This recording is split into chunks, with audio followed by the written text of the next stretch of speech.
അങ്ങനെ നമ്മുടെ കേരളത്തിൽ അവൈലബിൾ ഉള്ള പോലെ ചാർജിങ് സ്റ്റേഷൻസിൻ്റെ അവൈലബിലിറ്റി പുറത്തുണ്ടായിരുന്നോ? അപ്പോൾ അങ്ങനെ ഒരു പ്രശ്നം ഉള്ളതുകൊണ്ട് ഈ ഹൈദരാബാദൊക്കെ പോയ സമയത്ത് ഭയങ്കര എക്സ്ട്രീംലി ഹോട്ടായിരുന്നു.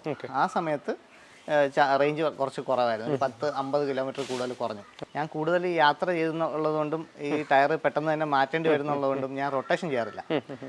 റൊട്ടേഷൻ ചെയ്താലുള്ള പ്രശ്നം എന്ന് വെച്ചാൽ നമ്മൾ ജസ്റ്റ് ഒന്ന് എന്തെങ്കിലും ഒരു സംശയം നിന്ന് ബ്രൈറ്റ് ചെയ്യുമ്പം ഒരു 10-30 മീറ്ററിനകത്ത് അടുത്ത ആ സാധനം നിൽക്കുകയാണ്.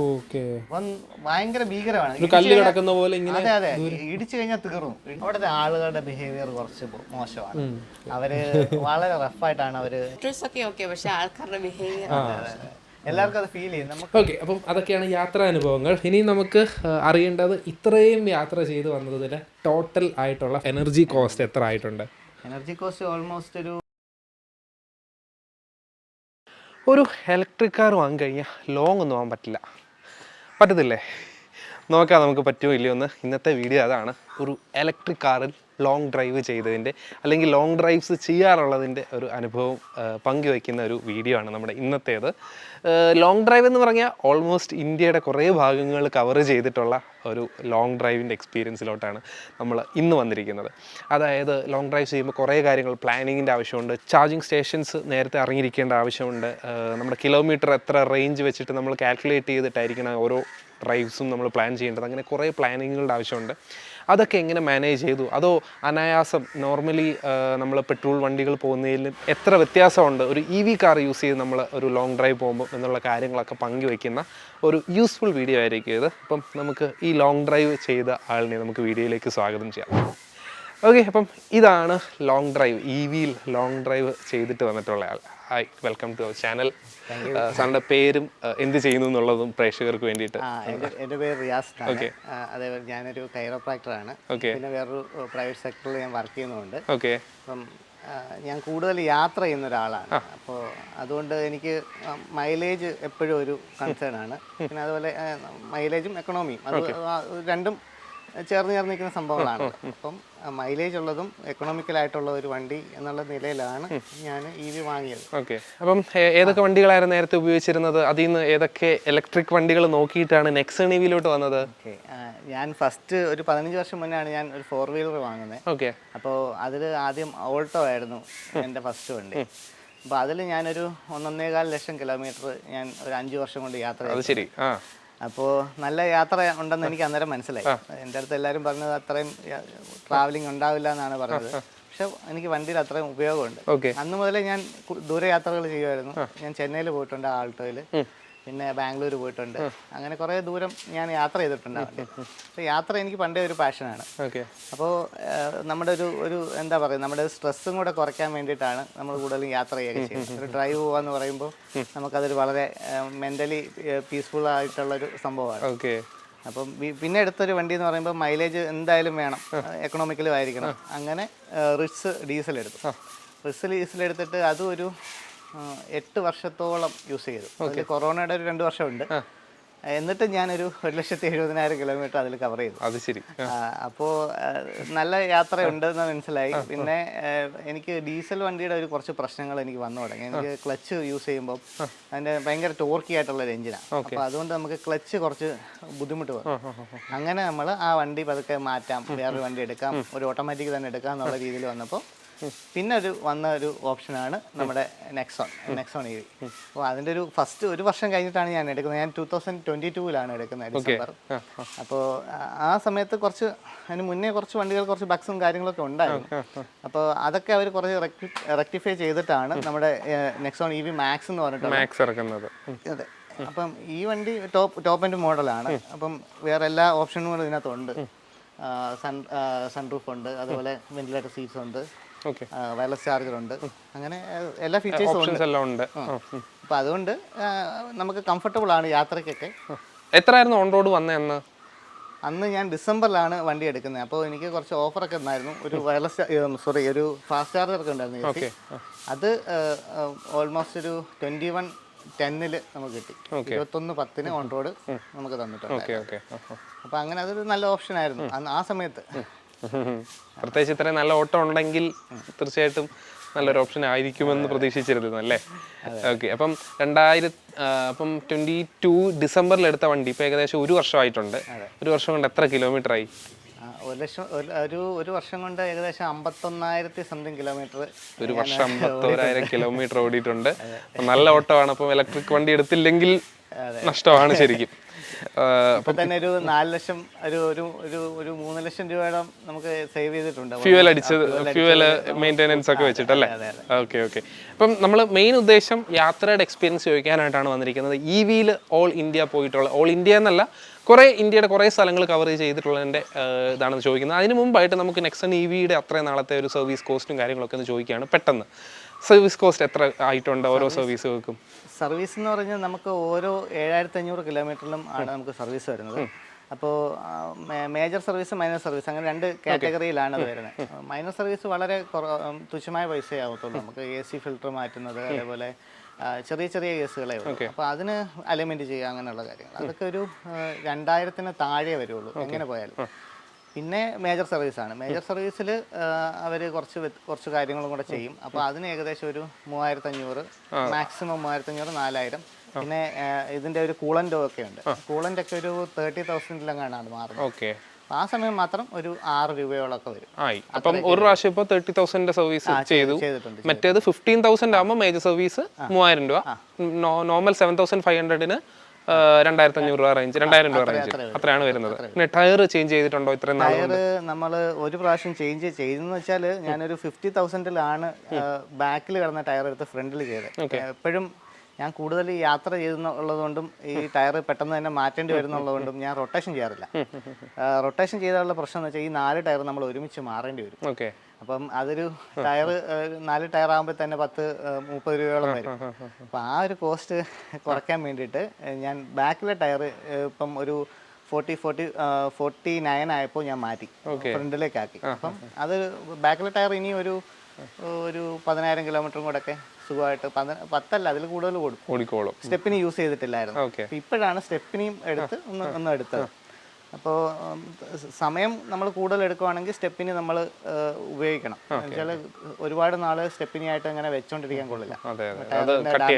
ടയറിന് ഡാമേജ് ആവും, എൻ്റെ റബ്ബറിൻ്റെ ക്വാളിറ്റി ഒക്കെ പോകും. പിന്നെ അങ്ങനെ ഇപ്പം ബാക്കിൽ കിടന്ന ടയറാണ് ഇപ്പം ഫ്രണ്ടിൽ കിടക്കുന്നത്. അപ്പോൾ ടയറിൻ്റെ കണ്ടീഷൻ ഇപ്പോഴും ഏകദേശം വലിയ കുഴപ്പമില്ല. ഒരു ഓൾമോസ്റ്റ് EV യൂസ് ചെയ്യുന്ന എല്ലാവർക്കും ഒരു 90-70 പുറത്ത് എന്തായാലും കിട്ടും. അത് ശരി. പക്ഷേ EV ടയേഴ്സിന് റേഞ്ച് കുറവാണെന്നൊക്കെ ചിലർ പറയാറുണ്ട്. അങ്ങനെ ഒരു പ്രശ്നം ഇല്ല. എന്താണെന്ന് വെച്ചാൽ ഒന്നാമത് റീജനറേഷൻ ഉള്ളതുകൊണ്ട് ബ്രേക്കിങ്ങിൻ്റെ ഒരു ആവശ്യം വരുന്നില്ല. നമ്മളിപ്പോൾ ഒരു റീജനറേഷൻ 1, 2, 3 എന്ന് പറഞ്ഞിട്ടൊരു സെറ്റിങ്സ് ഒക്കെ ഉണ്ട് ഇതിൽ. അപ്പോൾ അങ്ങനെ വരുമ്പോൾ നമ്മളിപ്പോൾ ഒരു ബ്രേക്ക് ചെയ്യേണ്ട ഒരു സംഭവം നമ്മൾ കാണുമ്പോൾ നമ്മൾ നമ്മൾ 1-ൽ കിടക്കുന്നത് 2-ലോ 3-ലോ ആയി കഴിഞ്ഞാൽ നമ്മൾ ഓട്ടോമാറ്റിക്കായിട്ട് അവിടെ പോകുമ്പോൾ വണ്ടി നിന്നോളും. അതൊരു യൂസ് ചെയ്ത് അങ്ങനെ കാൽക്കുലേറ്റ് ചെയ്ത് കണ്ടുപിടിക്കുന്ന സംഭവമാണ്. പിന്നെ ഈ നല്ല ഇൻസ്റ്റന്റ് ത്രോട്ടിലൊക്കെ കൊടുത്തു പോകുന്നവർക്കായിരിക്കും പെട്ടെന്ന് ചിലപ്പോൾ പോകുന്നത് അല്ലേ? ടയർ സ്പിൻ ചെയ്തൊക്കെ എടുക്കുന്നവർക്ക് കുറച്ച് പ്രശ്നം വരും. ഓക്കെ. പിന്നെ ഇവോക്ക് എന്ന ഓൾ കേരള EV അസോസിയേഷനിലൊക്കെ ഉള്ള ആളാണ്. അപ്പോൾ അതിലും വണ്ടിയുടെ ഓരോ പാർട്സ് മാറ്റുന്നതിൻ്റെ ഒക്കെ എല്ലാവരും ഡിസ്കസ് ചെയ്യുന്നുണ്ടാവുമല്ലോ. ഈ റേഞ്ച് ഒക്കെ തന്നെയാണ് എല്ലാവർക്കും കിട്ടുന്നത് അല്ലേ, ടയർ മൈലേജ് ഒക്കെ? ഇവോക്ക് എന്ന് പറയുന്ന ഒരു ഭയങ്കര കൂട്ടായ്മയാണ്. എന്താണെന്ന് വെച്ചാൽ എല്ലാവരും ഒരു ഫാമിലി മെമ്പേഴ്സിനെ പോലെയാണ്. ഒരു 10,000-3,500-ഓളം പേര് ഇപ്പോൾ നമുക്ക് ഈ സംഘടനയിൽ രജിസ്റ്റേർഡ് സംഘടനയാണ്. അപ്പോൾ നമുക്കൊരു പ്രത്യേകത എന്ന് വെച്ച് കഴിഞ്ഞാൽ ആർക്ക് എന്ത് പ്രശ്നം വന്നു കഴിഞ്ഞാലും ഒരു സൊല്യൂഷൻ അതിൽ ഇട്ട ഉടനെ തന്നെ നമുക്കൊരു സൊല്യൂഷൻ കിട്ടും. അതിൻ്റെ പ്രസിഡന്റ് എന്ന് പറയുന്നത് നമ്മുടെ റെജിമോൻ സാറാണ്. പുള്ളിയാണിത് ഫസ്റ്റ് വണ്ടി എടുത്തിട്ട് കുറേ പ്രശ്നങ്ങളൊക്കെ അനുഭവിക്കേണ്ടി വന്ന ഒരാളാണ് പുള്ളി. എന്നിട്ട് ഈ ഒരു ഗ്രൂപ്പ് പുള്ളി തുടങ്ങുകയും അങ്ങനെ അതിന് കുറച്ച് സൊല്യൂഷൻസ് കണ്ടുപിടിക്കുകയും ടാറ്റയുമായിട്ടും നമുക്ക് ഒരു നല്ല ബന്ധമുണ്ട്. അതുകൊണ്ട് നമുക്ക് ടാറ്റയുടെ ഭാഗത്തുനിന്ന് നല്ല ഹെൽപ്പ് കിട്ടുന്നുണ്ട് ഈ ഗ്രൂപ്പിലുള്ളവർക്ക് ഉള്ളതുകൊണ്ട് നല്ലതാണ്. ഓക്കെ. ഇനി നമുക്ക് മെയിൻ കാര്യങ്ങളിലേക്ക് കടക്കാം. യാത്രയുടെ എക്സ്പീരിയൻസിലോട്ട് ചോദിക്കാം. അപ്പം യാത്രയുടെ എക്സ്പീരിയൻസിലേക്ക് നമുക്ക് കടക്കാം. എങ്ങനെയായിരുന്നു ഓൾ ഇന്ത്യ റൈഡ് പ്ലാൻ ചെയ്യുന്നത്? അല്ലെങ്കിൽ ഒരു EVയിൽ വണ്ടി പോകാൻ പറ്റും എന്ന് വിചാരിച്ച് അതിൻ്റെ പ്ലാനിങ്ങും കാര്യങ്ങളൊക്കെ എങ്ങനെയായിരുന്നു? ഫാമിലി ആയിട്ടായിരുന്നു ആദ്യമേ പ്ലാനിങ്? ഞാൻ ഫാമിലി ആയിട്ട് ഫസ്റ്റിൽ ഒരു 15 വർഷം മുന്നെയാണ് ഞാൻ ഇത് ഒരു ഓൾ ഇന്ത്യ ഒന്ന് പോയി വരണം എന്നുള്ളൊരു തീരുമാനം ഉണ്ടായത്. പക്ഷേ അതിനുശേഷം മാരേജ് ഒക്കെ കഴിഞ്ഞു. പിന്നെ എൻ്റെ യാത്രകളിലെല്ലാം അവരും ഉണ്ടായിരുന്നു. അപ്പം വൈഫും മോനും കൊണ്ടാണ് എപ്പോഴും പോകുന്നത്. അപ്പം നമുക്ക് വേറെ സ്ട്രെസ് ഒന്നുമില്ല. അവർ ഓൾറെഡി യൂസ്ഡ് ആണ്. ഫാമിലി ആയിട്ടാണ് എല്ലാ യാത്രകളും ചെയ്യാറുള്ളത് അല്ലേ? അതെ. അപ്പോൾ ഫാമിലിയുടെ കൂടെയാണ് എപ്പോഴും നമ്മൾ. അതാകുമ്പോൾ നമുക്ക് അവരുടെ കാര്യത്തിന് പിന്നെ വേറെ സ്ട്രെസ് ഒന്നും എടുക്കേണ്ട ആവശ്യമില്ല. അപ്പോൾ അവർ നമ്മുടെ കൂടെ ഉണ്ട്. ഓൾറെഡി എപ്പോഴും കൂടെ ഉള്ളവരാ, അപ്പോൾ പിന്നെ എക്സ്ട്രാ വേറെ അവർക്കും അത് യാത്രകൾ ഭയങ്കര ഇഷ്ടമാണ്. അതുകൊണ്ട് നമുക്ക് ഒന്നിച്ച് പോകാൻ വേണ്ടിയിട്ട് ഭയങ്കര താല്പര്യമാണ്. ഓക്കെ. അപ്പോൾ അങ്ങനെ എല്ലാവരുമായിട്ട് പ്ലാൻ ചെയ്തു. അപ്പം ആദ്യം എങ്ങനെയായിരുന്നു പ്ലാനിങ്? മീൻസ് ചാർജിങ് സ്റ്റേഷൻ കണ്ടെത്തുകയാണോ, അതോ ലൊക്കേഷൻസ് നമ്മൾ ചാർജിങ് സ്റ്റേഷൻ ഉള്ളിടത്ത് സ്റ്റേ ചെയ്യാനായിരുന്നു, അതോ നമ്മൾ സ്റ്റേ ചെയ്യുന്നിടത്ത് എങ്ങനെയായിരുന്നു അതിന്റെ സംഭവങ്ങളൊക്കെ?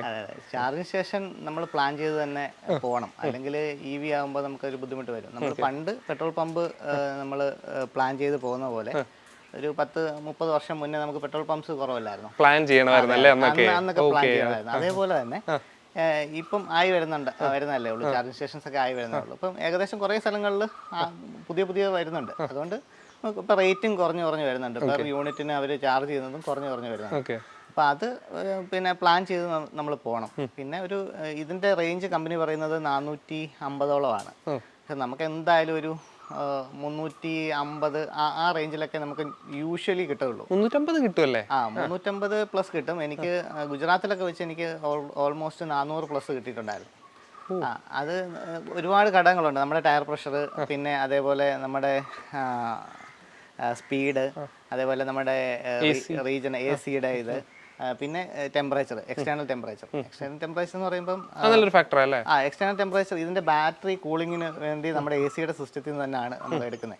അപ്പോൾ ഈ കൂളൻ്റ് ഇങ്ങനെ സർക്കുലേറ്റ് ചെയ്ത് ബാറ്ററി പാക്കിനകത്തൂടെ സർക്കുലേറ്റ് ചെയ്ത് അങ്ങനെ ഹീറ്റ് റേഡിയേറ്റ് ചെയ്ത് കളയാനാണ്. അപ്പം കൂടുതൽ ചൂടിൽ നമുക്ക് കൂടുതൽ പിന്നെ ബാറ്ററി യൂസ് ചെയ്യും. അപ്പോൾ അങ്ങനെ ഒരു പ്രശ്നം ഉള്ളതുകൊണ്ട് ഈ ഹൈദരാബാദൊക്കെ പോയ സമയത്ത് ഭയങ്കര എക്സ്ട്രീംലി ഹോട്ടായിരുന്നു.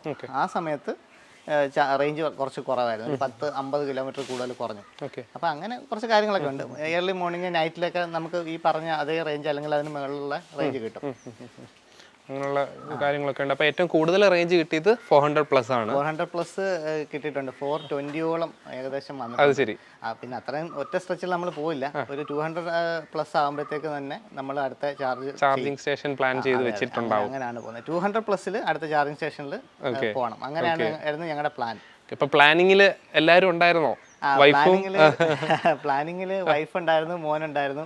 ഓരോ ലൊക്കേഷൻസ് ലൊക്കേഷൻ സെർച്ച് ചെയ്യാനും നമുക്ക് ഞാൻ ഡ്രൈവ് ചെയ്യുമ്പോൾ അവരാണ് ഈ ആൾട്ടർനേറ്റ് ആയിട്ടുള്ള കാര്യങ്ങൾ നമുക്ക് കണ്ടുപിടിച്ച് തരികയും പ്ലാനിങ് ഒക്കെ ചെയ്യുന്നത്. നമ്മൾ ഫസ്റ്റ് അവർക്ക് പറയും ഇങ്ങനെയൊക്കെയാണ് സംഭവങ്ങൾ എന്ന് പറയും. അവർ ഭയങ്കര ഹെൽപ്ഫുൾ ആയിരുന്നു. അതൊന്നും എനിക്ക് ഈസി ആയിരുന്നു, നമുക്ക് യാത്ര ചെയ്യാൻ ഈസി ആയിരുന്നു. അങ്ങനെ ഉണ്ടെങ്കിൽ അവരെവിടെ നമുക്കൊന്ന് ഇൻവൈറ്റ് ചെയ്താൽ അവരോട് ഉണ്ടെങ്കിൽ കുറച്ചുകൂടെ കളർഫുൾ ആവും അല്ലേ? ഓക്കെ. അപ്പം ഡോക്ടറുടെ ഫാമിലിയും എത്തിയിട്ടുണ്ട്. ഇവരെല്ലാവരുടെ പ്ലാൻ ചെയ്തിട്ടാണ് ട്രിപ്പ് പോയത്. അപ്പം എല്ലാവരോടും നമുക്ക് ചോദിക്കാം. ഡോക്ടറുടെ മകനും വൈഫുമാണ്. നമുക്ക് എല്ലാവരോടും ഒരു എഫേർട്ടിട്ടാണല്ലോ ഒരു പ്ലാനിങ് ഒക്കെ നടത്തിയത്. അപ്പം പ്ലാനിങ്ങിൻ്റെ കാര്യങ്ങൾ ആദ്യം എന്തായിരുന്നു പ്ലാൻ ചെയ്തത്? ചാർജിങ് സ്റ്റേഷൻസ് കണ്ടെത്തുമായിരുന്നോ, അതോ സ്റ്റേ ചെയ്യേണ്ട സ്ഥലങ്ങളിൽ ചാർജിങ് സ്റ്റേഷൻ ഉണ്ടോ നോക്കുന്നത്? എങ്ങനെയായിരുന്നു പ്ലാനിങ് ഒക്കെ? ഞങ്ങൾ എവറി 200 കിലോമീറ്റേഴ്സ് ആകുമ്പോഴത്തേക്ക് ഞങ്ങൾ ചാർജ് ചെയ്ത് പോകാമെന്നായിരുന്നു വിചാരിച്ചിരുന്നത്. അതുപോലെ തന്നെയായിരുന്നു ചെയ്തതും. അപ്പൊ ഞങ്ങള് പിന്നെ പ്ലഗ്ഷെയർ എന്ന് പറഞ്ഞൊരു ആപ്പ് ഉണ്ട്. അപ്പൊ അതിൽ നോക്കുമ്പോഴത്തേക്ക് നമുക്ക് അറിയാൻ പറ്റും ഈ ചാർജർ അവൈലബിൾ ആണോ അല്ലയോ എന്നൊക്കെ ഉള്ളത് അറിയാൻ പറ്റും. എന്നിട്ട് അവിടെ തന്നെ നമ്മൾ ഫുഡ് കഴിക്കാൻ റെസ്റ്റോറൻറ്റ്സോ അല്ലെങ്കിൽ പിന്നെ എന്തെങ്കിലും വാഷ്റൂംസ് അങ്ങനെയൊക്കെ ഉള്ളിടത്ത് നോക്കിയിട്ടാണ് നമ്മൾ ചാർജ് സ്റ്റേഷനിലോട്ട് കയറുന്നതും അങ്ങനെയാ ചെയ്തുകൊണ്ടിരുന്നത്. പിന്നുള്ളത് അങ്ങനെ നമ്മുടെ കേരളത്തിൽ അവൈലബിൾ ഉള്ള പോലെ ചാർജിങ് സ്റ്റേഷൻസിന്റെ അവൈലബിലിറ്റി പുറത്തുണ്ടായിരുന്നോ? അത്രയും ഉണ്ടെന്ന് പറയാൻ പറ്റില്ല. എന്നാലും നമ്മളൊരു ചാർട്ട് ചെയ്ത് പോകുന്നതാണ് എപ്പോഴും നല്ലത്. കേരളത്തിന് പുറത്തേക്ക് പ്ലാൻ ചെയ്തിരുന്നു. കേരളം ഒരു ചെറിയ സംസ്ഥാനമാണല്ലോ. അപ്പം നമുക്ക് ഏരിയാസ് ഇവിടുന്ന് ഈ അറ്റത്തുനിന്ന് ആ അറ്റം വരെ പോകാൻ നമുക്ക് 500 കിലോമീറ്റർ താഴെയുള്ളൂ. അപ്പം പക്ഷേ നമ്മൾ പിന്നെ വേറെ ഇന്ത്യയിലെ മറ്റ് സ്റ്റേറ്റിലോട്ട് പോകുമ്പോൾ ഒരു സ്റ്റേറ്റ് തന്നെ 2 ദിവസത്തോളം ഒക്കെ എടുക്കും കവർ ചെയ്ത് പോകാൻ വേണ്ടിയിട്ട്. ആന്ധ്രാപ്രദേശ്, തെലങ്കാനയൊക്കെ കവർ ചെയ്യാൻ ഏകദേശം 1.5 ദിവസത്തോളം എടുത്തു. ഫുൾ ഡ്രൈവ് ചെയ്തിട്ട്. അപ്പം ഇടയ്ക്ക് ചാർജ് ചെയ്യും, നമുക്ക് ആവശ്യമുള്ള ഷോപ്പിംഗ്സ് ഉണ്ടാവും, അപ്പൊ ഫുഡ് കഴിക്കും, പിന്നെ റെസ്റ്റ് റൂംസ് നോക്കും. അങ്ങനെ നമ്മൾ കുറെ കാര്യങ്ങളൊക്കെ നോക്കിക്കണ്ടൊക്കെയാ പോയത്. പിന്നെ നമുക്ക് റെസ്റ്റ് എടുക്കണം, അങ്ങനെയൊക്കെയുള്ള കാര്യങ്ങൾ നോക്കേണ്ടി വരും. അപ്പൊ അത് നമുക്കൊരു ഈ പ്ലഗ്ഷെയറിൽ മാത്രം നമ്മൾ വിശ്വസിച്ചിട്ട് കാര്യമില്ല. അപ്പം നമ്മൾ ഇപ്പൊ ഏത് പ്ലഗ്ഷെയർ നോക്കിയിട്ട് ഏത് കമ്പനിയുടെ മറ്റേ ചാർജ് സ്റ്റേഷൻ ആണോ അവിടെ അവൈലബിൾ എന്നുള്ളത് നമുക്ക് മനസ്സിലാക്കാൻ പറ്റും. എന്നിട്ട് അതിന്റെ അത് പർട്ടിക്കുലർ ഇതിന്റെ ആപ്ലിക്കേഷൻ എടുത്തിട്ട് നമ്മൾ അതിൽ വാലറ്റിൽ മണി ആഡ് ചെയ്ത് നമ്മൾ അതിന്റെ റിവ്യൂസ് ഒക്കെ നോക്കിയിട്ടാണ് നമ്മൾ ചെയ്യുന്നത്. ആ റിവ്യൂസ് നോക്കുമ്പോൾ തന്നെ നമുക്ക് മനസ്സിലായി ഇത് ചാർജ് സ്റ്റേഷൻ വർക്കിംഗ് ആണോ അല്ലയോ, ആളുകളുടെ യൂസേഴ്സിന്റെ റിവ്യൂസ് ഉണ്ടാവും. അപ്പൊ അങ്ങനെ ഇനി ഇല്ലാത്ത സ്ഥലങ്ങളും വന്നിട്ടുണ്ട്. അത് ഞങ്ങൾക്ക് അങ്ങനെ ചെറിയൊരു 1-2 സ്ഥലത്ത് ചെറിയൊരു പണിയും കിട്ടിയിട്ടുണ്ട്. അതൊക്കെ പണികൾ എന്തൊക്കെ കിട്ടിയെന്ന് നമുക്ക് അറിയാനുണ്ട്. റിവ്യൂസ് ഒക്കെ നോക്കുന്ന മോന്റെ പണിയായിരുന്നോ, ജോലിയായിരുന്നോ? എന്തൊക്കെ മോൻ എന്തൊക്കെയായിരുന്നു? ഞാൻ ചാർജിങ് സ്റ്റേഷന്റെ അവൈലബിലിറ്റി നോക്കുമായിരുന്നു, ഏതെങ്കിലും വണ്ടി ഇങ്ങനെ ഒക്കുപൈഡ് ആണോ അല്ലയോ എന്നൊക്കെ. പിന്നെ ഒക്കുപൈഡ് ആണെന്നുണ്ടെങ്കിൽ നമുക്ക് അതിൽ കാണിക്കുമല്ലോ. കാണിക്കും. പിന്നെ അത് ആക്യുറേറ്റ് ആയിരുന്നോ? ആപ്പിൽ കാണിച്ച പോലൊക്കെ ആയിരുന്നോ ചെന്നപ്പോഴും? കുറച്ചൊക്കെ, ചിലതിടത്ത് മോശം എക്സ്പീരിയൻസ് ആയിരുന്നു. ഓക്കെ. അപ്പം മോശം എക്സ്പീരിയൻസ് എന്തെങ്കിലും കിട്ടിയോ ചാർജിങ് സ്റ്റേഷനിൽ? പോയി ഒരു 2 മണിക്കൂർ അവിടെ തന്നെ വെയിറ്റ് ചെയ്യും, അങ്ങനെ സമയം പോവുകയൊക്കെ ചെയ്തിട്ടുണ്ട്. കസ്റ്റമർ കെയറിലൊക്കെ വിളിച്ചിട്ടാണ് പിന്നെ ഞങ്ങൾ ചാർജ് ചെയ്തിരുന്നത്. അതും എക്സ്പെക്റ്റഡ് ആയിരുന്നോ? മീൻസ് നമ്മൾ ചാർജിങ് സ്റ്റേഷൻ അവൈലബിൾ ആണെന്ന് കണ്ടിട്ട് അവിടെ ചെല്ലുമ്പോൾ? അതെ. ഇതിപ്പോ ഈ ഇനിഷ്യൽ സ്റ്റേജിൽ നമ്മള് പിന്നെ ഇവര് പിന്നെ വെച്ചിട്ടുള്ള ചാർജിങ് സ്റ്റേഷനിലൊക്കെ ടാറ്റയുടെ, പ്രത്യേകിച്ചും ടാറ്റയുടെ അത് കുറച്ച് കംപ്ലൈൻറ്റ്സ് ഉണ്ട്. പഴയ ടൈപ്പിലെ മെഷീൻസ് ആണ്. അപ്പൊ അത് വണ്ടി ഡിറ്റക്ട് ചെയ്യാനും അതൊക്കെ എടുക്കാൻ കുറച്ച് സമയം എടുക്കും. അല്ലെങ്കിൽ ചിലപ്പോൾ അത് വർക്ക് ചെയ്യില്ല. അങ്ങനെയൊക്കെയുള്ള കുറെ കംപ്ലൈൻറ്റ്സ് ഒക്കെ ഉണ്ട്. പിന്നെ വോൾട്ടേജ് പ്രശ്നങ്ങളൊക്കെ വരുമ്പോൾ ചില സ്ഥലങ്ങളിൽ പ്രശ്നം ഉണ്ടായിരുന്നു. പക്ഷെ അതൊക്കെ നമ്മൾ നോക്കി മാനേജ് ചെയ്തിട്ടാണ് ഇത്രയും ചെയ്തത്, യാത്ര ചെയ്തത്. പെട്രോൾ പമ്പ്സിലും ഉണ്ട്. അതേപോലെ പെട്രോൾ പമ്പ്സിൽ നമുക്ക് റെസ്റ്റ് റൂം ഒക്കെ യൂസ് ചെയ്യാം. നമുക്ക് വേണമെങ്കിൽ നല്ല സൗകര്യങ്ങളുണ്ട്. ഫുഡ് കോർട്ട് ഉണ്ട് അവിടെ തന്നെ. നമ്മൾ ഇവിടെ കാണുന്ന തരത്തിലുള്ള പമ്പ്സ് ഒന്നും അല്ല അവിടെ എന്ന് വെച്ചാൽ ഭയങ്കര വലിയ രീതിയിലുള്ള പമ്പ്സും കാര്യങ്ങളും. അവര് ഇപ്പം ഇടയ്ക്ക് വൈഫൊക്കെ ഓടിച്ച് ചില പമ്പ്സിലൊക്കെ കയറ്റുമ്പോൾ തന്നെ ഞാൻ ചിലപ്പോൾ ഉറങ്ങുമായിരിക്കും വണ്ടിയിൽ. അപ്പൊ അതെ, രണ്ടുപേരും ആള് കുറച്ച് ഡ്രൈവ് ചെയ്തിട്ടുണ്ടായിരുന്നു. ഒരു 400-500 കിലോമീറ്റേഴ്സ് ആള് ഡ്രൈവ് ചെയ്തിട്ടുണ്ടായിരുന്നു. അപ്പോൾ ആ സമയത്തൊക്കെ ഞാൻ റെസ്റ്റ് ചെയ്യും. അങ്ങനെ അവരൊക്കെ ചെല്ലുമ്പോൾ ഭയങ്കര റിസപ്ഷനാണ്. എന്ന് വെച്ചാൽ ഒരാൾ ഇത്രയും കേരള വണ്ടി ഇത്രയും ദൂരത്തിലൊക്കെ വരുന്നു. അപ്പൊ അതൊക്കെ അവർക്ക് ഭയങ്കര സംഭവമാണ്. അവര് ഭയങ്കര എക്സൈറ്റഡ് ആയിട്ടാണ് നമ്മളെ വെൽക്കം ചെയ്യുന്നത്. നമുക്ക് വേണ്ട കാര്യങ്ങളൊക്കെ ചെയ്തു തരാം. അത് ഭയങ്കര എക്സ്പീരിയൻസ് ആയിരുന്നു. ഫാമിലി മോനൊക്കെ ഉള്ളത് കൊണ്ട് അവർക്ക് വലിയ കാര്യമാണ്. ഫാമിലി ആയിട്ട് ഇത്രയും ഒരു EV-യിൽ അതും പുതിയൊരു ടെക്നോളജി ആളുകൾ അഡാപ്റ്റ് ചെയ്ത് തുടങ്ങി എന്നറിഞ്ഞപ്പോൾ അവർക്കും ഒരു ക്യൂരിയോസിറ്റി ഉണ്ടായിരുന്നു. ആളുകൾക്ക് ബ്രീഫ് ചെയ്ത് നമ്മള് ഞാൻ പിന്നെ കുറച്ച് ടോക്കേറ്റീവ് ആയതുകൊണ്ട് പ്രശ്നമില്ലാതെ മാനേജ് ചെയ്തു കാര്യങ്ങളൊക്കെ. ഓരോ സ്ഥലത്തെ ഈ സർപഞ്ച് എന്ന് പറഞ്ഞാൽ നമ്മുടെ ഈ പഞ്ചായത്ത് പ്രസിഡന്റ് പോലത്തെ അല്ലെങ്കിൽ ഗ്രാമത്തലവൻ പോലത്തെ ആളുകളൊക്കെ വരും. ഇവരൊക്കെ വന്നിട്ട് നമ്മൾ ചുറ്റും കൂടിയിട്ട് അവര് മറ്റേ ഒരു ശിവപുരി എന്ന് പറഞ്ഞൊരു സ്ഥലത്ത് വെച്ചിട്ട് ഒരു പമ്പിൽ ഞങ്ങൾ ഇതേപോലെ പോയപ്പോൾ ഇതേപോലെ ഒരു എക്സ്പീരിയൻസ് ഉണ്ടായിരുന്നു. അപ്പൊ അവര് വന്നിട്ട് വലിയ കാര്യമായിട്ട് അവരും നമ്മൾ വിചാരിക്കും ഇവര് നമ്മളെ എന്തെങ്കിലും ഉപദ്രവിക്കാൻ വരുവാണോ എന്നൊക്കെ വിചാരിക്കും. പക്ഷെ അങ്ങനെയൊന്നുമല്ല, അവർ വളരെ സ്നേഹത്തോടെ വന്ന് കാര്യങ്ങളൊക്കെ ചോദിച്ച് നമുക്ക് മനസ്സിലാക്കിയൊക്കെ തരുന്നത്. നമ്മള് മൊത്തത്തിൽ നമ്മുടെ മനസ്സിലുണ്ടായിരുന്ന ആ ഒരു ഭാവന മാറുമല്ലേ അവിടെ ചെല്ലുമ്പോൾ? അവിടെ ചെല്ലുമ്പോൾ വ്യത്യാസം വരും. ഈ യാത്ര ചെയ്യുമ്പോഴേ നമുക്ക് ആ നാട്ടിലെ ആളുകൾ എങ്ങനെയാണ്, അതിന്റെ കസ്റ്റമൊക്കെ എങ്ങനെയാണ്. പക്ഷെ നമ്മൾ ഈ ആഗ്രയിലൊക്കെ ചെന്ന സമയത്തും നമ്മൾ കുറച്ച് മലയാളീസിനൊക്കെ അവിടെ കണ്ടിരുന്നു. അപ്പൊ അവരൊക്കെ പറഞ്ഞത് നമ്മുടെ കേരളം എന്ന് പറഞ്ഞ സ്ഥലം ഫാർ ബെറ്റർ ആണ് ബാക്കിയുള്ള സ്റ്റേറ്റുകളെക്കാട്ടിലും എന്നുള്ളതാണ് അവർ പറഞ്ഞത്. എന്നുവെച്ചാൽ അവിടുത്തെ കൾച്ചറും അവിടുത്തെ ആളുകൾ പെരുമാറുന്നതും ഒക്കെ വ്യത്യാസമാണ്. പിന്നെ നമ്മൾ എപ്പോഴും യാത്ര ചെയ്യുമ്പോൾ പ്ലാൻ ചെയ്യേണ്ടതെന്ന് വെച്ച് കഴിഞ്ഞാൽ ആരെയും പ്രൊവോക്ക് ചെയ്യാതിരിക്കുക, വളരെ സൈലന്റ് ആയിട്ട് പോവുക, മറ്റേ റോഡിലുള്ള പ്രശ്നങ്ങളൊന്നും ഒക്കെ ഒഴിവാക്കുക. എന്തെങ്കിലും പ്രശ്നം ഉണ്ടായാലും നമ്മുടെ ഉദ്ദേശം യാത്രയാണ്, അതിൽ ഫോക്കസ് ചെയ്യുക, പ്രശ്നം ഉണ്ടാക്കാൻ പോകാതെ. ചില സ്ഥലങ്ങളിലൊന്നും നമുക്ക് നൈറ്റ് ഡ്രൈവ് ചെയ്യാൻ പറ്റില്ല. നൈറ്റിൽ നമുക്ക് ഈ ആളുകൾ വന്നിട്ട് നമ്മുടെ വണ്ടി പിന്നെ കൊള്ളയടിക്കുന്നതും ആളുകളെ കൊല്ലുന്നൊക്കെ സ്ഥലങ്ങളൊക്കെ ഉണ്ട്. നമ്മുടെ ഈ ഗുജറാത്ത് മഹാരാഷ്ട്ര ബോർഡറൊക്കെ ഉണ്ട്. അവിടെ നിന്നും ഏതാണ് രാജസ്ഥാൻ്റെ ഒക്കെ ബോർഡറുകളൊക്കെ ഉണ്ട്. അവിടെയൊക്കെ നമുക്ക് ഈ നൈറ്റ് ഡ്രൈവ് പറ്റില്ല. നൈറ്റ് ഡ്രൈവിൽ അവർക്ക് ദൂരെ നിന്ന് കാണാൻ വേണ്ടി വരും.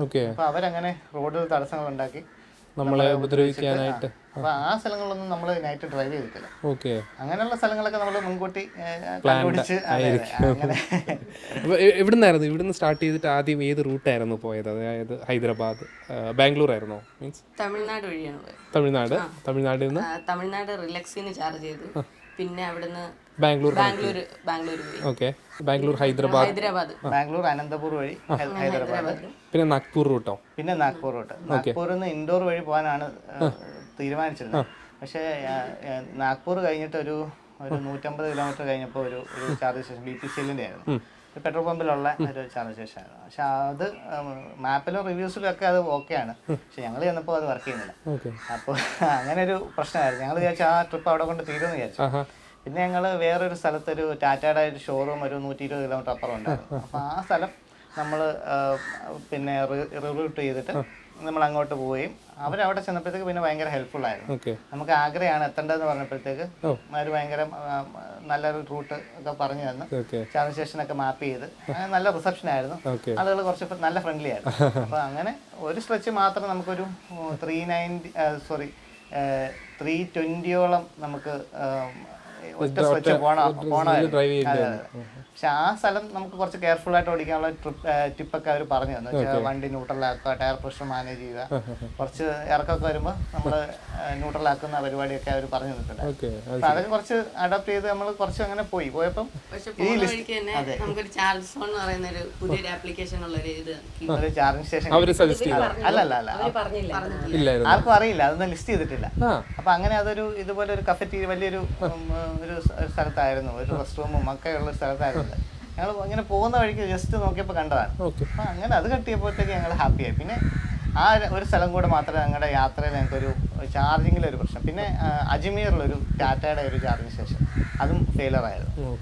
പക്ഷെ അത് ഞങ്ങൾ മാനേജ് ചെയ്തു അതൊക്കെ ഈസി ആയിട്ട്, അത് വലിയ പ്രശ്നം ഉണ്ടായില്ല.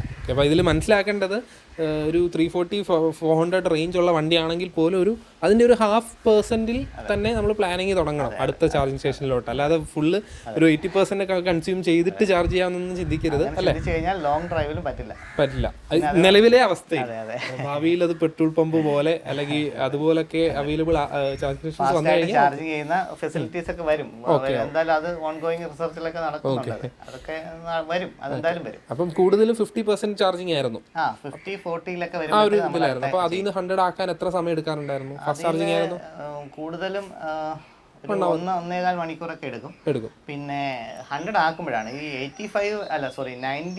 95 വരെ ഇത് ഹൈ സ്പീഡിൽ തന്നെ, ഫാസ്റ്റ് ചാർജിങ്ങിൽ ആണെങ്കിൽ ഹൈ സ്പീഡിൽ തന്നെ ചാർജ് ചെയ്യും. പിന്നെ ഇതിന്റെ കറണ്ടും വോൾട്ടേജും ഒക്കെ കുറയും. അപ്പൊ എന്നിട്ട് എന്നുവെച്ചാൽ ആ സമയത്ത് നമ്മുടെ ബാക്കിയുള്ള 5% എന്ന് പറയുന്നത് സെൽ ബാലൻസിങ് ആണ്. ആ സെൽ ബാലൻസിങ്ങിൽ അവർ വളരെ കുറച്ച് കറണ്ട് മറ്റേ BMS എടുക്കുന്നുള്ളൂ. ആ സമയം കുറച്ച് സമയം എടുക്കും. ഇപ്പം നമ്മൾ കൂടുതൽ സമയം ഇല്ലാതെങ്കിൽ ചെയ്യുന്നത് ഒരു 90-ലൊക്കെ കൊണ്ടൊക്കെ നിർത്തുകയായിരുന്നു. 90 കൊണ്ട് നിർത്തി കഴിഞ്ഞാൽ വീണ്ടും നമുക്ക് സുഖമായിട്ട് ഓടാം. ഈ സെൽ ബാലൻസിങ് ഒരു 4 ചാർജിനകത്തെങ്കിലും നമ്മൾ സെൽ ബാലൻസിങ് ചെയ്ത് 100% ആക്കിയിരിക്കണം അല്ലേ. പിന്നെ കുറച്ച് ഭയാനകമായിട്ടുള്ള ചാർജിങ് സ്റ്റേഷനിലൊക്കെ പോകും. പിന്നെ എക്സ്പ്രസ് ഹൈവേന്ന് തന്നെ നമ്മൾ ഇറങ്ങി ഒരു 50 കിലോമീറ്റേഴ്സ് തന്നെ ട്രാവൽ ചെയ്ത് പോകണം.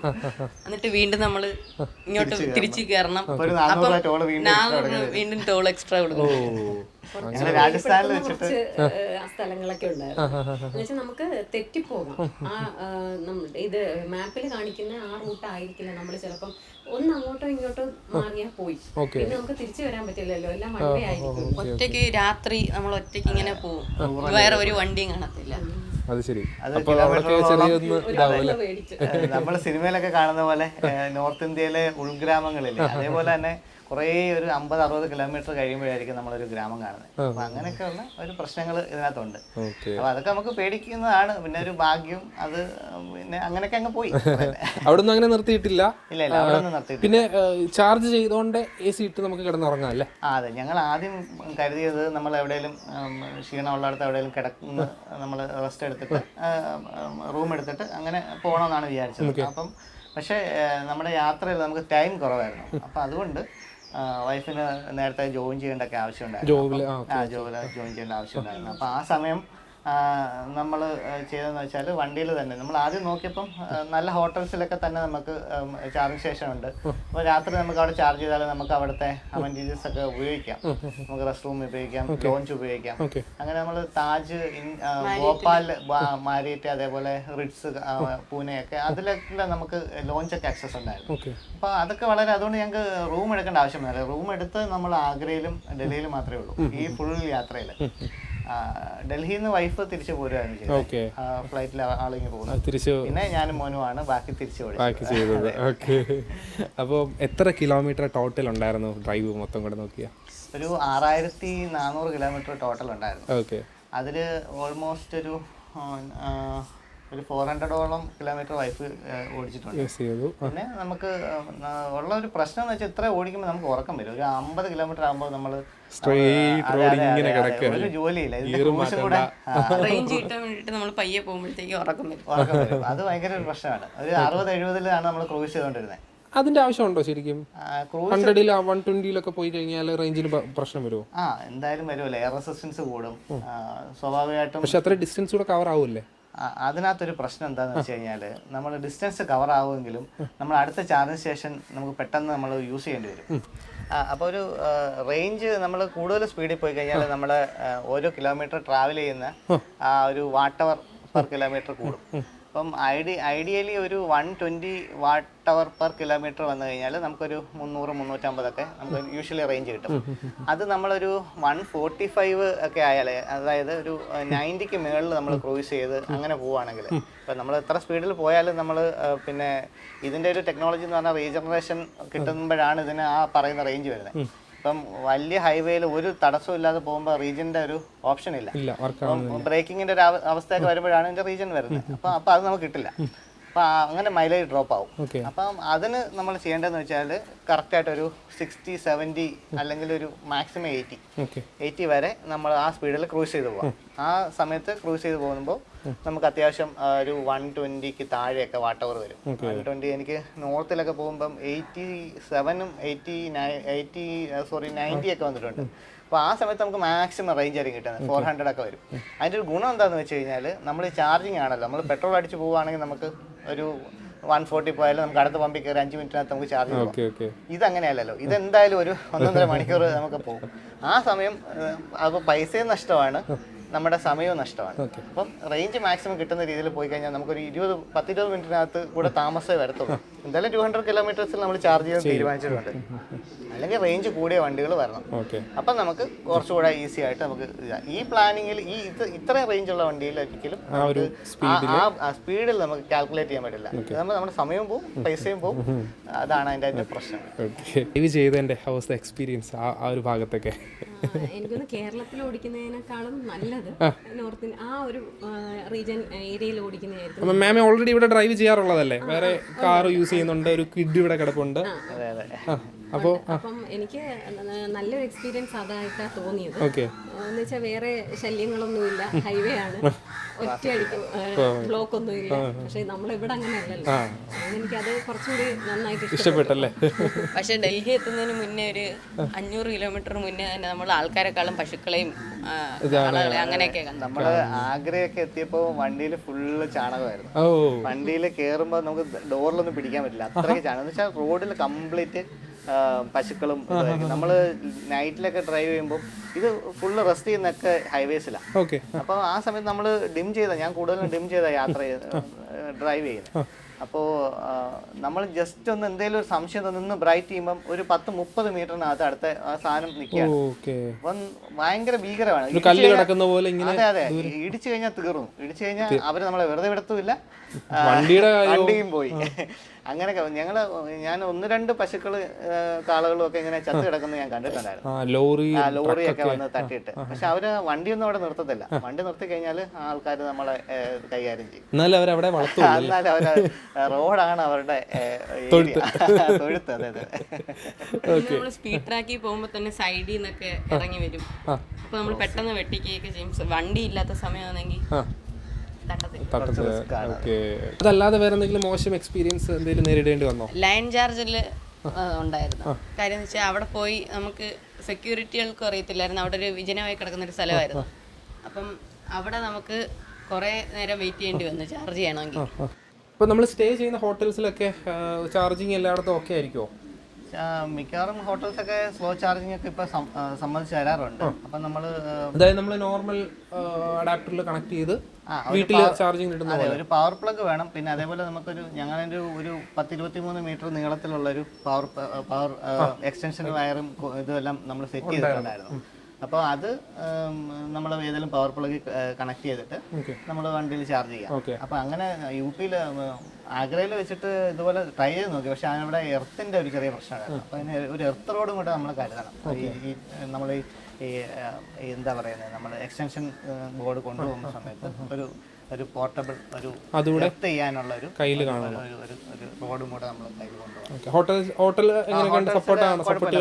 സപ്പോർട്ടിങ് ആണ്. പിന്നെ UP-യിലൊക്കെ, അതായത് ഞങ്ങൾ ആഗ്രഹിച്ച് ചെയ്ത സ്ഥലത്ത് അവിടുത്തെ ആളുകളുടെ ബിഹേവിയർ കുറച്ച് മോശമാണ്. അവര് വളരെ റഫായിട്ടാണ് അവര്. ചിലയിടത്ത് അതെ അതെ, ഞാൻ കഴിഞ്ഞ ആഴ്ച പോയിട്ട് വന്നേ ഉള്ളൂ, ആഗ്രഹമൊക്കെ പോയായിരുന്നു. ചിലയിടത്ത് ആഗ്രയിൽ മാത്രമാണ് ചെറിയൊരു തോന്നി. പക്ഷേ ഹോട്ടൽസ് ഒക്കെ ഓക്കെ, പക്ഷെ ആൾക്കാരുടെ ബിഹേവിയർ എല്ലാവർക്കും അത് ഫീൽ ചെയ്യും. നമുക്ക് ഓൺലൈനിൽ തന്നെ നമ്മൾ ബുക്ക് ചെയ്തിട്ടാണ് പോയത് അവിടെയൊക്കെ. എന്നിട്ട് മോൻ്റെ കേസിലൊക്കെ നമ്മൾ കറക്റ്റായിട്ട് ചെയ്തതാണ്. മോൻ ഇതുപോലെ കിഡ് ഉണ്ടെന്നൊക്കെ പറഞ്ഞിട്ട് ബുക്ക് ചെയ്തതാണ്. പക്ഷെ അവരവിടെ ചെന്നിട്ട് എക്സ്ട്രാ വീണ്ടും നമ്മുടെ നിന്ന് പൈസ വാങ്ങിച്ചു. അപ്പൊ അങ്ങനെയൊക്കെ അതൊരു അവര് പറയുന്ന രീതി പോലും അത്ര ഒരു നല്ല രീതിയിൽ. പിന്നെ നമ്മുടെ ലാംഗ്വേജിന്റെ പ്രശ്നമൊക്കെ ആകാം, അത് നമുക്ക് അറിയില്ലല്ലോ. ഹിന്ദി മാത്രമല്ലേ ലാംഗ്വേജ് അറിയില്ല എന്നറിഞ്ഞാൽ അവരൊന്നുകൂടെ നമ്മളെ ഇതാക്കും, കുഴപ്പിക്കും. പിന്നെ ഇത്രയും യാത്ര നടത്തിയതിൽ വണ്ടിയുടെ ഭാഗത്ത് നിന്ന് എന്തെങ്കിലും സർവീസ് സെന്റർ കയറേണ്ടി വരുമോ, അങ്ങനെ എന്തെങ്കിലും ഇഷ്യൂസ് വണ്ടിയുടെ ഭാഗത്ത് നിന്ന് വന്നോ? വണ്ടിയുടെ ഭാഗത്തുനിന്ന് ഒരു കംപ്ലൈന്റും വന്നില്ല. ഞാൻ വണ്ടിക്ക് എന്തെങ്കിലും പ്രശ്നം ഉണ്ടായാൽ തന്നെ RSA ഉണ്ട്, റോഡ് സൈഡ് അസിസ്റ്റൻസ് ഉണ്ട്. പിന്നെ ആ ധൈര്യമുണ്ട്. പിന്നെ യുവോക്കിൽ ആരും എപ്പോൾ വിളിച്ചാലും ഏത് സമയത്ത് വിളിച്ചാലും നമ്മളെ ഹെൽപ്പ് ചെയ്യും.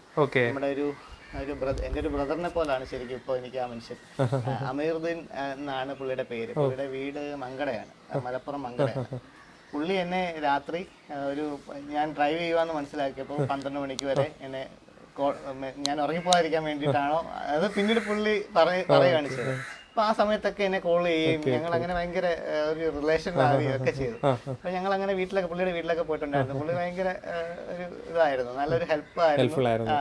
നമ്മളെപ്പോഴും ലൈവാക്കി നിർത്താൻ പുള്ളി ശ്രമിക്കുന്നുണ്ടായിരുന്നു. അതൊക്കെ നമുക്ക് മനസ്സിലാവും, എങ്കിലും നമ്മളിങ്ങനെ സംസാരിക്കും. അങ്ങനെ നല്ലൊരു അനുഭവം ഉണ്ടായിരുന്നു. ഇവോക്കിന്റെ ഭാഗത്തു നിന്നൊക്കെ നമുക്ക് ഒരുപാട് ഹെൽപ്പ് കിട്ടിയിട്ടുണ്ടായിരുന്നു. ഇവോക്കിൽ പറഞ്ഞിരുന്നോ ഇങ്ങനെ ഓൾ ഇന്ത്യ? ഞാൻ പറഞ്ഞത് ഇവോക്കി എന്ന് പറഞ്ഞപ്പോഴത്തേക്ക് നമ്മുടെ കൂടുതൽ എക്സ്പീരിയൻസ് ഉള്ള ഒരു മാത്സിലാണെങ്കിൽ കുഴപ്പമൊന്നുമില്ല, ധൈര്യമായിട്ട് സാർ പൊക്കൂ എന്നാണ് പറയുന്നത്. അപ്പം അങ്ങനെ ഞങ്ങൾ പോയതാണ്. ഓക്കെ, നമ്മൾ ഫ്രെയിം ചെറുതായിട്ടൊന്ന് മാറ്റി. ഇനി നമുക്ക് ബാക്കി കാര്യങ്ങൾ ചോദിക്കാം. യാത്രയിൽ അനുഭവപ്പെട്ട വേറെ എന്തെങ്കിലും എക്സ്പീരിയൻസ് ഉണ്ടോ? ആളുകൾ ലിഫ്റ്റ് വയ്ക്കുന്ന കാര്യങ്ങൾ, അല്ലെങ്കിൽ വേറെ എന്തെങ്കിലും ബുദ്ധിമുട്ടുകൾ, അല്ലെങ്കിൽ രസകരമായ കാര്യങ്ങൾ എന്തെങ്കിലും ഉണ്ടെങ്കിൽ അതിനെപ്പറ്റി ഒന്ന്. ഈ ലിഫ്റ്റ് ചോദിക്കുന്നതുമായിട്ട് ബന്ധപ്പെട്ട് തന്നെ ഒരു രസകരമായ കാര്യം പറയാം. അത് നമ്മൾ ആദ്യമേ തന്നെ നോർത്തിൽ പോയപ്പം ആദ്യം തീരുമാനിച്ച കാര്യം എന്ന് വെച്ചാൽ നമ്മൾ ആർക്കും ലിഫ്റ്റ് കൊടുക്കത്തില്ല. ഇൻ കേസ് ഒരു തരത്തിൽ നമ്മൾ ആരെയും നമ്മുടെ വണ്ടിക്കകത്ത് കയറ്റത്തില്ല. എന്നുവെച്ചാൽ അത്ര റിസ്ക് ആണ്. അപ്പോൾ ആ ഒരു തീരുമാനത്തിൽ എവിടെ നിന്ന് പോയത്. അപ്പം പോയ സമയത്ത് ഞങ്ങൾ ജയ്പൂർ, ഞാനും മോനേ ഉള്ളൂ ആ സമയത്ത്. ഡൽഹി ടു ജയ്പൂർ പോകുന്ന വഴിക്ക് ജയ്പൂർ എത്തുന്നതിനൊരു 10-80 കിലോമീറ്റർ മുന്നേ ഇതുവരെ ഒരു സ്പീഡ് ബ്രേക്കർ വെച്ചിട്ടുണ്ടായിരുന്നു. ആ സ്പീഡ് ബ്രേക്കറിന് ഒരു ജംഗ്ഷനാണ്. അപ്പോൾ അവിടെ പോലീസ് നിൽപ്പുണ്ട്, ട്രാഫിക് പോലീസ് നിൽപ്പുണ്ട്. അപ്പോൾ അവർ ഒരു കൈ കാണിച്ചിട്ട് ഞങ്ങളുടെ ഇത്രയും യാത്രയിൽ ഞങ്ങൾക്ക് ഇതുവരെ ഒരാൾ പോലും നമ്മളെ വണ്ടി പോലീസ് ചെക്കിങ്ങോ അങ്ങനെ കാര്യങ്ങളൊന്നും ഉണ്ടായിട്ടില്ല. 6400 കിലോമീറ്റർ. അപ്പോൾ ഈ സ്ഥലത്ത് വന്നപ്പോൾ കൈ കാണിച്ച് ഞങ്ങൾ വിചാരിച്ചു ആദ്യത്തെ ചെക്കിങ് ആയിരിക്കും എന്നൊക്കെ വിചാരിച്ചു. പോലീസ് എങ്ങനെ ബിഹേവ് ചെയ്യുന്നൊന്നും നമുക്കറിയില്ല. അപ്പോൾ അങ്ങനെ ഈ പുള്ളി ഒരു നോർമൽ സിവിൽ ഡ്രസ്സിൽ നിൽക്കുന്ന ഒരു ലേഡിക്ക് ലിഫ്റ്റ് കൊടുക്കണമെന്നാണ് പറയുന്നത്. അപ്പം ഞങ്ങൾ പറഞ്ഞു ഞങ്ങൾ കൊടുക്കില്ല, ഞങ്ങൾ അങ്ങോട്ടല്ല, ഞങ്ങൾക്ക് പറ്റില്ല എന്നൊക്കെ പറഞ്ഞു. ഞാൻ മോന് തന്നെ ഉള്ളൂ. അപ്പോൾ അത് പറ്റില്ല എന്ന് പറഞ്ഞു. അവർ അവസാനം നമ്മുടെ വളരെ പ്ലീസിങ് ആയിട്ടാണ് അവർ പറയുന്നത്. സാർ അങ്ങനെയല്ല, ഇങ്ങനെയാണ് റിക്വസ്റ്റ് ചെയ്യുകയാണ് ചെയ്യുന്നത്. ഈ പോലീസുകാരാണല്ലോ പറയുന്നത്. അപ്പോൾ അതുകൊണ്ട് നമ്മൾ പിന്നെ ലേഡിയുമാണ്, പിന്നെ അതുകൊണ്ട് നമ്മൾ ആക്സെപ്റ്റ് ചെയ്തു. അപ്പം മോൻ ആ സമയം മുതൽ ഭയങ്കര ടെൻസ്ഡ് ആയിരുന്നു. ഇയാൾ ഫ്രണ്ടിലാണ് ഇരുന്നത്. അപ്പം ഇവരെ ബാക്കിൽ കയറ്റി. എന്നിട്ട് ഞങ്ങൾ മുന്നോട്ട് പോയപ്പോൾ ഞാനും ഇവനും കൂടെ മലയാളത്തിലാണ് നമ്മൾ പറഞ്ഞുകൊണ്ടിരിക്കുന്നത്. ഇത് പ്രശ്നമാണ് എന്നൊക്കെ പറഞ്ഞ് ഇയാൾ ഭയങ്കര ടെൻഷൻ. പക്ഷേ അവരുടെ ഭാഷ നമുക്ക് മനസ്സിലാകത്തില്ല. ഒരു രാജസ്ഥാനി ആയിട്ടുള്ളൊരു ഹിന്ദിയാണ്, നമുക്ക് നോർമൽ ഹിന്ദിയല്ല. അപ്പൊ ഇവരെന്തോ ആരൊക്കെയോ ഫോൺ ചെയ്യുന്നുണ്ട്, ഇവര് സംസാരിക്കുന്നുണ്ട്. അപ്പൊ ഞങ്ങൾ ഓരോ ഇതിലും പ്രതീക്ഷിക്കുന്ന ഇവർ ആരെയോ വിളിക്കുകയാണ്, നമുക്ക് എന്തെങ്കിലും പ്രശ്നം ഉണ്ടാക്കുക പോവുകയാണെന്നൊക്കെ ഉള്ളൊരു ടെൻഷൻ. അതെ അതെ, ഞാനപ്പോ എപ്പോഴും മിററിൽ കൂടെ ഇവരെ ശ്രദ്ധിക്കുന്നുണ്ട് എന്താ ചെയ്യുന്നത്. അപ്പൊ നമ്മുടെ ഇത് പേടി അവർക്ക് മനസ്സിലായിട്ടാണോ എന്ന് അറിയത്തില്ല. അവർ സാർ ഞാൻ ഇതേപോലെ പോലീസിലാണ് വർക്ക് ചെയ്യുന്നത് എന്നൊക്കെ പറഞ്ഞ് നമ്മളെ കാർഡൊക്കെ കാണിക്കുന്നുണ്ട്. പക്ഷെ ആ സമയത്ത് ഇതുകൊണ്ട് നമുക്ക് അത്രയ്ക്കും കിട്ടുന്നില്ല, വിശ്വസിക്കാൻ പറ്റുന്നില്ല. അങ്ങനെ കുറച്ച് ദൂരം പോയ സമയത്ത് ഇവര് ഒരു ടോൾ പ്ലാസ വന്നു. ടോൾ പ്ലാസ വന്നപ്പോഴത്തേക്ക് ഇവർ അന്നേരം ഫോണിലാണ്. അപ്പം ഇവർ പെട്ടെന്ന് പറഞ്ഞു സാർ അത് കൊടുക്കണ്ടെങ്കിൽ അറ്റത്തൂടെ പോയാൽ മതി, ഞാൻ ID കാർഡ് തരാം, ID കാർഡ് കാണിച്ചാൽ മതി പറഞ്ഞു. അങ്ങനെ ഇവരങ്ങനെ ID കാർഡ് എൻ്റെ കയ്യിൽ തന്നു. ആ തന്ന സമയത്താണ് ഞാൻ നോക്കുന്നത് ഇവര് സർക്കിൾ ഇൻസ്പെക്ടർ പോലീസാണ്. അപ്പോ എനിക്ക് സമാധാനമായി. തരുന്നതിന് മുന്നേ ആയിട്ട് തന്നെ ഇവര് ലെഫ്റ്റ് സൈഡിലായിരുന്നു വരുന്നത്. സൈഡിലൊരു അങ്കിൾ ഇരിപ്പുണ്ടായിരുന്നു. അപ്പം പുള്ളിയുടെ കയ്യിൽ കൊടുത്തു. പുള്ളി പറഞ്ഞു അവിടാ കൊടുക്കണ്ടേന്ന് പറഞ്ഞു. അപ്പം പുള്ളിയുടെ അടുത്ത് ചോദിച്ചു നിങ്ങൾ പിന്നെ എന്തിനാ വിളിക്കുന്നത് റൂഡായിട്ട്. നമ്മളത്തെ അവര് ഇതാണെങ്കിലും അവര് അത്ര റഫായിട്ടുള്ള ഫ്രീ ആയിരുന്നു. പിന്നെ അവര് ഞങ്ങളുമായിട്ട് ഭയങ്കര കമ്പനി ആയിരുന്നു. ഞങ്ങളും ഫ്രീ ആയി കുറെ. പിന്നെ അങ്ങനെ അവരെ അവരുടെ അച്ഛൻ എന്തോ ഹോസ്പിറ്റലൈസ്ഡ് ആയിരുന്നു. അപ്പൊ അങ്ങനെ അവരെ ആ പോകുന്ന വഴിക്ക് കുറച്ചൊരു 5 കിലോമീറ്റർ ഡീവിയേറ്റ് ചെയ്ത് അവരെ നമ്മൾക്ക് ഒരു മെഡിക്കൽ കോളേജ് ഉണ്ടായിരുന്നു. അവിടെ കൊണ്ടാക്കിയിട്ട് ഡ്രോപ്പ് ചെയ്തിട്ട് ഞങ്ങൾ പോയി. ജെന്യൂൻ ആയിട്ടുള്ള ഒരു സ്ത്രീ ആയിരുന്നു. അവരങ്ങനെ ഭയങ്കര കാര്യമായിരുന്നു നമ്മളായിട്ടൊക്കെ. അതായിരുന്നു ഒരു രസകരമായിട്ടുള്ള ഒരു അനുഭവം. ഓക്കെ, അപ്പം അതൊക്കെയാണ് യാത്രാ അനുഭവങ്ങൾ. ഇനി നമുക്ക് അറിയേണ്ടത് ഇത്രയും യാത്ര ചെയ്ത് വന്നതിൽ ടോട്ടൽ ആയിട്ടുള്ള എനർജി കോസ്റ്റ് എത്ര ആയിട്ടുണ്ട്? എനർജി കോസ്റ്റ് ഓൾമോസ്റ്റ് ഒരു 19,000 ആയിട്ടുണ്ട്. ഓക്കെ, അത് 19,762. ഓ കറക്റ്റ് ഒക്കെ നോക്കി കാൽക്കുലേറ്റ് ഞങ്ങളെല്ലാം എഴുതി വെക്കുന്നുണ്ടായിരുന്നു. ഓരോ ഫുഡിന്റെ എത്രയായി, എക്സ്പെൻസ് എത്രയായി, ടോട്ടൽ കിലോമീറ്റർ എത്രയായി, അതെല്ലാം നമ്മൾ എഴുതി വെച്ചിട്ടുണ്ടായിരുന്നു. വെച്ചാൽ ഇനി ആരെങ്കിലും പോവാണെങ്കിലും അവർക്ക് യൂസ്ഫുൾ ആവട്ടെ എന്ന് വിചാരിച്ചിട്ട് അങ്ങനെ എഴുതി വെക്കുന്നുണ്ടായിരുന്നു. ടോട്ടൽ എത്രയായി മീൻസ് അല്ലാത്ത എക്സ്പെൻസ് എല്ലാം കൂടെ കൂട്ടിയിട്ട് ഒരു 65ഓളം ആയിട്ടുണ്ട്. ഈ ഫ്ലൈറ്റ് ചാർജ് കൂട്ടാതെ? ഫ്ലൈറ്റ് ചാർജും കൂട്ടിയിട്ടുണ്ടെന്ന് തോന്നുന്നു. എനിക്ക് തോന്നുന്നു കൂട്ടിയിട്ടുണ്ടെന്ന് തോന്നുന്നു. അപ്പൊ ഒരു 8 മാസം ആയല്ലോ, ചെറിയൊരു മറവിയുണ്ട്. അത്രയും ടോൾ ഏകദേശം ഒരു 7,600 രൂപ ടോൾ കൊടുത്തിട്ടുണ്ട്. കൂടുതലും ആഗ്ര ആ സൈഡിലോട്ടൊക്കെയാണ് ടോൾ കൂടുതലായത്. ഒരു ടോൾ പ്ലാസയിൽ ഇറങ്ങുന്നെങ്കിൽ തന്നെ 500 രൂപ, അങ്ങനെ 1000 രൂപ ഫാസ്റ്റാഗ് റീചാർജ് ചെയ്തുകൊണ്ടിരിക്കുകയാണ്. അങ്ങനെയുള്ള ഒരു കേസുണ്ട്. പിന്നെ ബാക്കി യാത്രയൊക്കെ വളരെ സ്മൂത്ത് ആയിരുന്നു. ഇത്രയും യാത്ര ചെയ്തിട്ട് വണ്ടിക്ക് വേറൊരു യാതൊരു കംപ്ലൈന്റും ഇല്ല. വളരെ സ്മൂത്ത് ആയിരുന്നു. ഒരു സർവീസ് ചെയ്തിട്ടാണ് നമ്മൾ ഇവിടുന്ന് പോകുന്നത്. എന്നിട്ട് 30ന്റെ സർവീസ് ചെയ്തു. വീണ്ടും അടുത്ത സർവീസ് ഇതേപോലെ ഇവിടെ വന്നിട്ടാണ് ചെയ്യുന്നത്. നമ്മൾ ഇൻബിറ്റ്വീൻ ചെയ്യേണ്ടി വരുമോന്ന് സംശയമൊക്കെ ഉണ്ടായിരുന്നു. അങ്ങനെ കാശ്മീർ നമ്മൾ ഒഴിവാക്കിയെന്ന് വെച്ചാൽ മോന്റെ സ്കൂള് തുറക്കുന്നുണ്ടായിരുന്നു. അപ്പൊ അങ്ങനെ അതുകൊണ്ട് കാശ്മീർ ഡ്രോപ്പ് ചെയ്തു. അവിടെ പിന്നെ ക്ലൈമറ്റും മോശമായിരുന്നു. ആ സമയത്ത് കുറച്ച് ഹോട്ടായിരുന്നു. അപ്പൊ അങ്ങനെ കാശ്മീർ ഡ്രോപ്പ് ചെയ്തത്. എന്നിട്ട് ഞങ്ങളിങ്ങനെ പോരുമായിരുന്നു ചെയ്തത്. പിന്നെ EV യൂസ് ചെയ്യുന്നവരോട് പറയാനുള്ള എന്തെങ്കിലും സജഷൻസ് ഉണ്ടോ? എന്തെങ്കിലും കൊടുക്കാനുള്ള ഉപദേശങ്ങളുണ്ടോ? അത് EV യൂസ് ചെയ്യുമ്പോൾ നമുക്ക് എപ്പോഴും കറണ്ടാണ് നമ്മുടെ മെയിൻ സംഭവം. അപ്പോൾ വീട്ടിൽ ഡൊമസ്റ്റിക് യൂസിൽ നമ്മൾ ഇതൊരു 40 കിലോവാട്ട് ബാറ്ററിയാണ്. അപ്പോൾ 40 കിലോവാട്ട് ബാറ്ററിക്ക് ഫുൾ ചാർജ് ആണെങ്കിൽ 40 യൂണിറ്റ് വേണം. 40 യൂണിറ്റ് വേണമെങ്കിൽ നമ്മൾ പെർ ഡേ അല്ല, ഒരു 2 ദിവസം കൂടുമ്പോൾ, ഒരു ദിവസം ഒരു 150 കിലോമീറ്റർ പ്ലസ് യാത്ര ചെയ്യുന്ന ഒരാൾക്ക് ഒരു ദിവസം ഒരു 20 യൂണിറ്റ് എങ്കിലും വേണ്ടി വരും. അപ്പോൾ ആ സമയം നമുക്ക് ഈ കറണ്ട് കോസ്റ്റ് ഇപ്പം കുറവാണെങ്കിലും ഫ്യൂച്ചറിൽ ഇതൊക്കെ പ്രൈവറ്റൈസ് ചെയ്യാനൊക്കെ ഉദ്ദേശിക്കുന്നുണ്ട്. നമ്മൾ ഒരു സോളാർ വെച്ചിട്ടുണ്ട്. അപ്പം നമ്മുടെ സോളാറിൽ നിന്നുള്ള എനർജി നമുക്ക് കിട്ടുന്നതുകൊണ്ട് ഈ പ്രശ്നങ്ങളില്ല. നമ്മൾ അത് ബാലൻസ് ചെയ്ത് പോകണം. ശരിക്കും പറഞ്ഞാൽ അപ്പോൾ നമ്മൾ സീറോ കോസ്റ്റിൽ ഓടുന്ന പോലാണ് ശരിക്കും. നമ്മൾ വെളിയിൽ നിന്നുള്ള ഫാസ്റ്റ് ചാർജിങ് ലോങ് ഡ്രൈവിൽ മാത്രമേ നമുക്ക് യൂസ് ചെയ്യേണ്ടി വരാറുള്ളൂ. അല്ലാതെ അല്ലാതെ സോളാറിൽ നിന്നാണ് ചെയ്യുന്നത്. പിന്നെ നമുക്ക് ചാർജർ, നമുക്കൊരു 2 ചാർജറാണ് കമ്പനി തരുന്നത്. ഒരു ട്രാവൽ ചാർജറും പിന്നെ അതേപോലെ ഒരു fast charger. Fast charger means അത് നമുക്ക് ഓപ്റ്റ് ചെയ്യാം. ഫാസ്റ്റ് ചാർജർ വേണോ സ്ലോ ചാർജർ വേണോ എന്നൊക്കെ ഉള്ളത് ഓപ്റ്റ് ചെയ്യാം. ഇത് രണ്ടും ഓപ്റ്റ് ചെയ്തല്ലേ? രണ്ടും നമ്മൾ ട്രാവൽ അഡാപ്റ്ററും അതേപോലെ ഒരു 7.2 കിലോവാട്ടിന്റെ ഫാസ്റ്റ് ചാർജറാണ് നമുക്ക് കിട്ടിയിട്ടുള്ളത്. അപ്പം ഇതിന്റെ ഒരു പ്രത്യേകത എന്ന് പറഞ്ഞാൽ നമ്മുടെ ട്രാവൽ ചാർജറിനകത്ത് ഇപ്പോൾ എനിക്ക് യൂസ് ചെയ്യാൻ പറ്റുന്നത് എക്സ്റ്റേണൽ നമ്മൾ പ്ലഗ് വെച്ചിട്ടാണ്, ഒരു 32 ആംപിയർ പ്ലഗ് വെച്ചിട്ടാണ് നമ്മൾ ചെയ്യുന്നത്. അപ്പോൾ ആ സമയത്ത് അത് സെപ്പറേറ്റ് എർത്ത് കൊടുക്കണം. അല്ലെങ്കിൽ നമുക്ക് ഈ ന്യൂട്രൽ ഒരു പ്രശ്നം വരും. ന്യൂട്രൽ എർത്തിന്റെ ഒരു പ്രോബ്ലം ഇതിനകത്ത് വരാറുണ്ട്. അപ്പം അങ്ങനെ ആ പ്രോബ്ലം വന്നു കഴിഞ്ഞാൽ നമുക്ക് ഈ ചാർജർ ഓവർ ഹീറ്റ് ആവുകയും അങ്ങനെ ചാർജിങ് നടക്കാതെ വരികയൊക്കെ ചെയ്യും. അപ്പോൾ അതിന് ആ പ്ലഗിന് വേണ്ടി മാത്രം ആ പ്ലഗ് ആൻഡ് സോക്കറ്റിന് ഒരു സെപ്പറേറ്റ് എർത്ത് കൊടുക്കണം. അതെ. യൂസ് ചെയ്യേണ്ടവരതൊന്ന് ശ്രദ്ധിക്കുക. അതെ. പിന്നെ 7.2 കിലോവാട്ട് ചാർജർ യൂസ് ചെയ്യുന്നവർക്ക് അറിയാം, 3 ഫേസ് ഉണ്ടെങ്കിൽ മാത്രമേ അത് നമുക്ക് വെക്കാൻ പറ്റുള്ളൂ. എന്ന് വെച്ചാൽ വേറെ ഒരു ലോഡ് വന്നാൽ പോലും നമ്മുടെ ഫ്യൂസ് നമ്മുടെ ബ്രേക്ക് ആയി പോകും. അതുകൊണ്ട് അതിന് സെപ്പറേറ്റ് ഒരു ലൈൻ, ഒരു ഫേസ് ലൈൻ തന്നെ ചെയ്തിരിക്കുന്നു. അപ്പോൾ എത്ര നേരം ടൈം എടുക്കാറുണ്ട് വീട്ടിൽ ചാർജ് ചെയ്യുമ്പോൾ?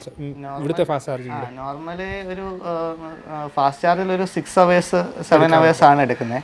പിന്നെ അതേപോലെ ട്രാവലർ അഡാപ്റ്റർ വെച്ചാണെങ്കിൽ ഒരു 15-16 മണിക്കൂർ 0 to 100 15-16 മണിക്കൂറിനകത്ത് ചാർജ് ആകുന്നുണ്ട്. വോൾട്ടേജ് വേരിയേഷൻ വരുന്നതനുസരിച്ച് അങ്ങോട്ടും ഇങ്ങോട്ടും മാറും.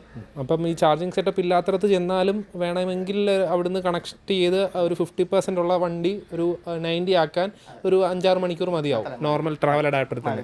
മതി. നമ്മൾ ഇപ്പോൾ എവിടെയെങ്കിലും പോയി റൂം എടുക്കുവാണെങ്കിൽ നമുക്ക് ഇതേപോലെ നമ്മൾ പ്ലഗ് ഇൻ ചെയ്തിട്ട് നമുക്ക് റെസ്റ്റ് ചെയ്ത് രാവിലെ വരുമ്പോഴത്തേക്ക് ഫുൾ ആവും. ഓക്കെ. പിന്നെ അവിടെയൊക്കെ പോയപ്പോൾ ഫുഡിൻ്റെ കാര്യത്തിൽ എങ്ങനെയായിരുന്നു?